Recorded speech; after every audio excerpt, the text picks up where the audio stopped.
Well, we know that many of the policies that they support are really going to hurt the Latino community. They want to get rid of the Affordable Care Act, for instance. We have millions of Latinos that are covered in the Affordable Care Act. They're not supporting the minimum wage for $15 an hour.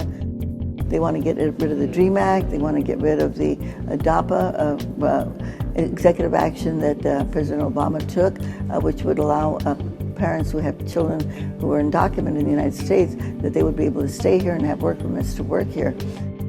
I think he's a racist, and I know that's a very strong word to use, but his comments that he's made against Mexicans, against Muslims, and I guess arrogant too, because he's made comments against disabled people also, or made fun of disabled people. His remarks that he makes about women. Unfortunately, all the Donald faces in the face of the Republican Party, Rubio and Cruz have followed his policies also when it comes to immigration reform.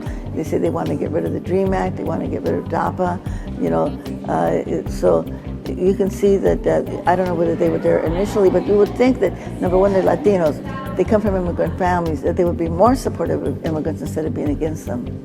Oh, I think it would be a disaster for the country. I think we almost have, and it's a very strong word to use, the word fascism, but when you think of some of the actions that have taken place at the Donald Trump rallies where people have been beaten, or they have been pushed down or assaulted, like even Jorge Ramos, who was with Univision, a very well-respected, probably the most respected journalist in Spanish television is Jorge Ramos, and he was treated, like dirt, basically. Kind of mentality, a brutal mentality, I think that is very dangerous for the country. I think things can always get worse, we never thought that. I remember just before George Bush left office, said to my husband, well, he's finally leaving, and he's done so much damage throughout the world. What more can we possibly do? And guess what? We had the economic meltdown.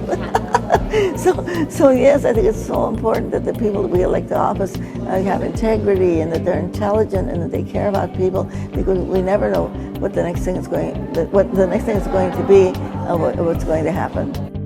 Well, hopefully it will, but again, it depends on who gets elected. I think one of the big changes that's going to happen is that Latinos are going to get involved in voting. And once we see that people get involved, it kind of changes their outlook on life. They become a lot more aware. So I think that's going to be just a big sea change in that perspective. I would say continue to organize. And I think, it's very hard for one person to be heard. But once you have a group, the militant few, you organize and you have more, then people are going to pay attention to what you have to say. And then do the work, do the petitions, go to city council meetings, go to board of supervisors meetings, talk to your local legislator and tell them what you think about what they should do, so that they can know that you're out there and that you're watching them.